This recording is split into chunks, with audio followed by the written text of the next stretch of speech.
جبرائیل علیہ السلام پوښتنه کوي د نبی علیہ السلام څخه چې ما ته خبر راکړه په باره د ساعت کې. د ساعت چې کوم دی دا نوم د قیامت دی. دا قیامت ته ساعت ولې ویل کېږي؟ ساعت یو سکند ته ویل کېږي.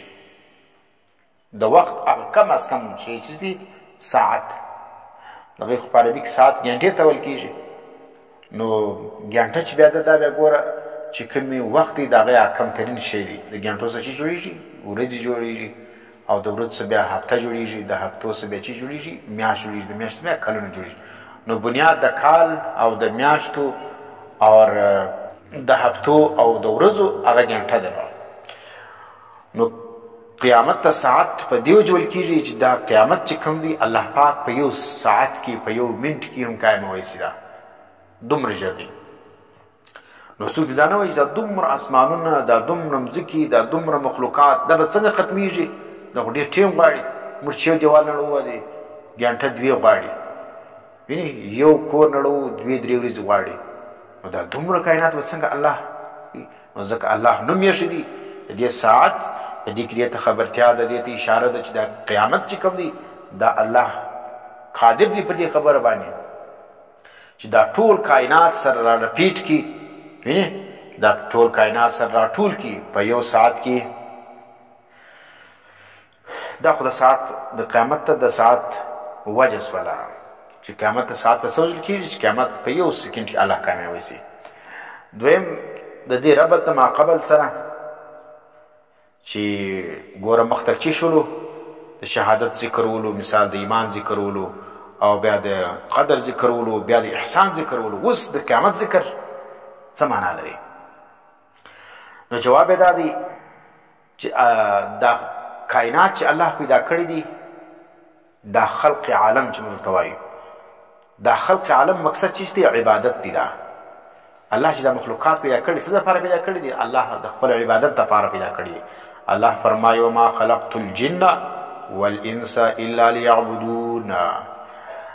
دا انسانان او فیرانان الله وایي ما نه دي پیدا کړي مګر د خپل عبادت دپاره.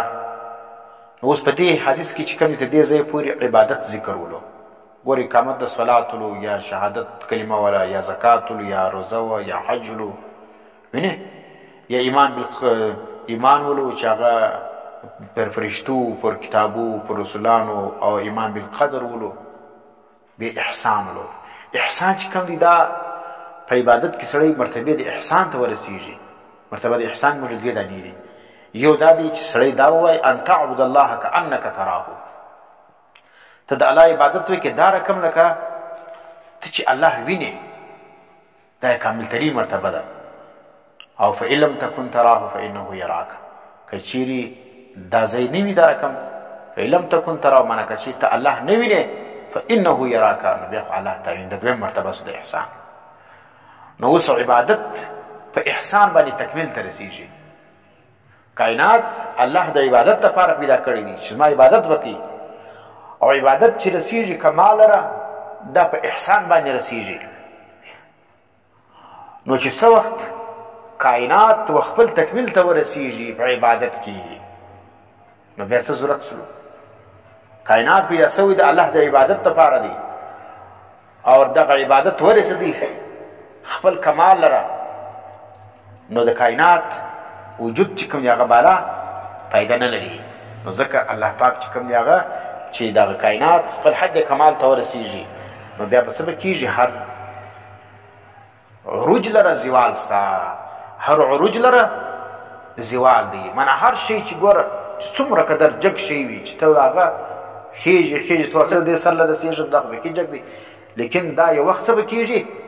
دا اخر اختتام ته رسېږي چې دا سر تېر وختلې د غره ده چې هر څومره لوړ ځای د هغه لوړه بعد د آخري پوینټه بعد د ده برته زوال شروع کېږي. بیا چې شتي ځکه خو بیا د نور لوړ نشته، هغه بعد به برته د ده چې شوي زوال کړي.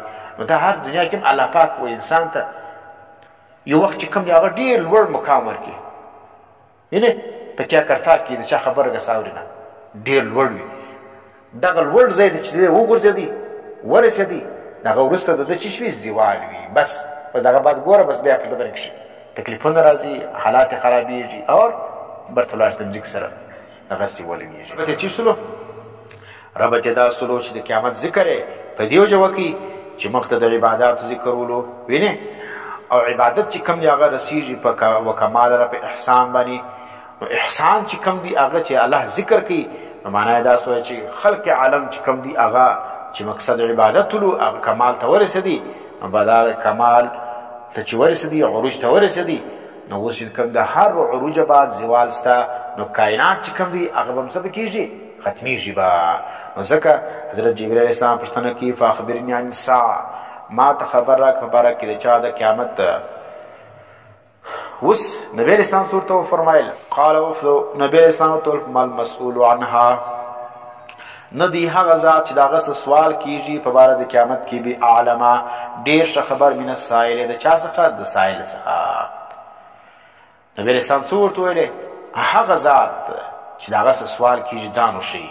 ځکه نبی اسلام دلته چې مسؤول دی، جبرئیل اسلام سائل دی، فاعل دی. ګوره سائل جبرئیل اسلام دی، مسؤول څوک دی؟ نبی اسلام دی. نو نبی اسلام په جواب کې څه ورته وایي؟ مل مسؤول عنها، نه دی هغه ذات چې د هغه څه سوال کېږي په باره د دې ساعت کې، د ها ضمیر ساعت ته راجع دی.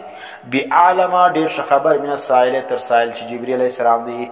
معنی سائل چې کوم پوښتنه کوي مسؤول په هغه باندې نه دی خبر، لکه څنګه چې سائل بې علمه دی په دا شي کې علم مسؤول لره هم نسته. اوس دغه نبی اسلام چې دا رقم جواب ورکړي د مل مسؤول عنها بأعلم من السائل، د دې وجه چې شته نبی اسلام به دا دی ورته وایي چې لستو اعلم بها، زه خو په دې نه خبر.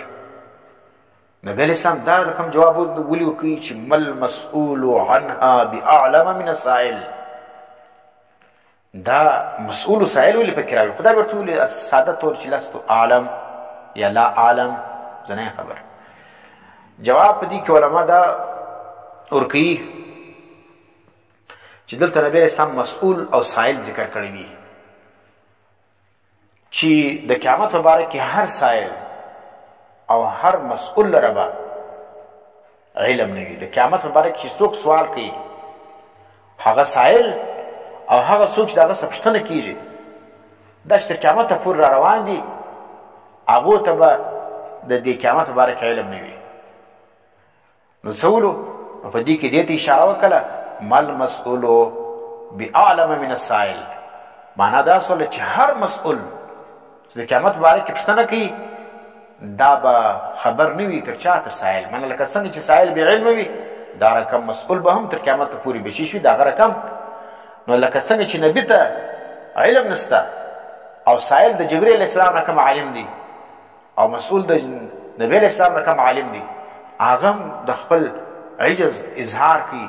نو دا رقم تر قیامت ته پورې چې هر څوک راځي چې هر سائل دی او هر مسؤول دی، هغه به څه کوي؟ هغه به دا جواب ورکوي چې ما له علم نسته. نو چې جبرئیل علیه السلام او نبی علیه السلام د قیامت په باره کې علم نسته، نو بل به داسې ذات څوک چې هغه به دا ووایي چې ما ته دې باره کې علم سته.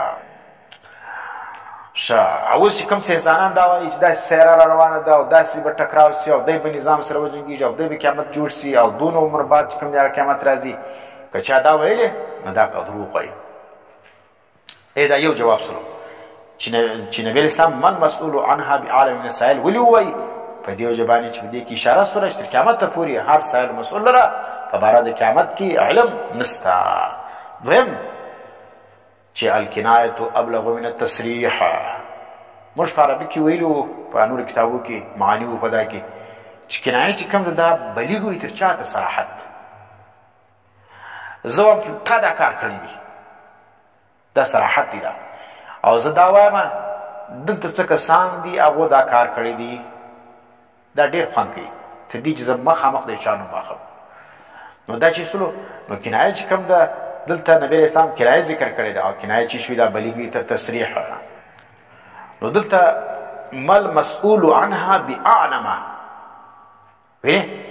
من السائل، دلته څه ویل دي چې دا مسؤول دا ډېر ښه نه دی خبر من السائل تر چا؟ تر سائل. نو دلته چې شو وکړي د مسؤول څخه عدل وکړي چا لره، معنی د مسؤول څخه ولاړې چا لره؟ سائل لره، چې مسؤول نه دی خبر تر چا؟ تر سائل. او دریم کول دا دی چې علامه سندي رحمت الله علیه فرمایي دی کی د حضرت جبرئیل اسلام او د نبی اسلام د علم او ثابت اشاره ده چې جبرئیل اسلام او نبی اسلام په علم کې برابر وسره مالک څنګه چې حضرت جبرئیل اسلام ته علم نو دار کوم نبی اسلام درم علم نو دواړه په دې شي کې د قیامت د علم کې شو په ادم علم کې سره برابر ولو